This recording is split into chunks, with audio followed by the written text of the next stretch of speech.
বন্ধুরা আজকে আপনাদের করে দেখাবো পনির তাওয়া ফ্রাই। তাই জন্য এখানে আমি পনির কেটে টুকরো করে নিয়েছি। পরিমাণ মতো টক দই দিয়ে দিচ্ছি, কাশ্মীরি লঙ্কার গুঁড়ো, গোলমরিচের গুঁড়ো দিয়ে দেবো, গরম মশলা দিয়ে দেবো, পরিমাণ মতো লবণ দিয়ে দেবো, রসুন বাটা দিয়ে দিচ্ছি, আদা বাটা দিয়ে দেবো, সাদা তেল। ভালো করে এটাকে মিক্স করে নেবো। মিক্স করে নিয়েছি। এবার কেটে রাখা পনিরের টুকরো আমরা এর মধ্যে অ্যাড করে দেবো। টুকরো দিয়ে ভালো করে মিক্স করে এটাকে 5 মিনিটের জন্য ম্যারিনেশন করে দেবো। তা আমাদের গরম হয়ে গেছে, এটা আমরা দিয়ে দিচ্ছি সাদা তেল। তেলটা আমরা গরম করে নিয়েছি। এদিকে আমরা ভেজিটেবল আগে দিয়ে কেটে নিয়েছি, পেঁয়াজ, কাঁচা লঙ্কা, ক্যাপসিকাম এবং টমেটো। এবার ভালো করে এটাকে আমরা ফ্রাই করব। ভেজিটেবলের মধ্যে দিয়ে দেবো সল্ট এবং দিয়ে দেবো গোলমরিচের গুঁড়ো এবং ভালো করে এটাকে আমাদের ফ্রাই করে নেব। ভেজিটেবলসগুলো ভালো করে ফ্রাই করে নিয়েছি। এবার ম্যারিনেট করা পনিরগুলো আমরা এর মধ্যে দিয়ে আরও সুন্দর করে ফ্রাই করে নেব।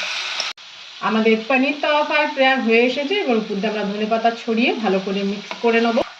তৈরি হয়ে গেছে আমাদের পনির তাওয়া ফ্রাই। এবার আমরা নামিয়ে ফেলবো। দারুণ।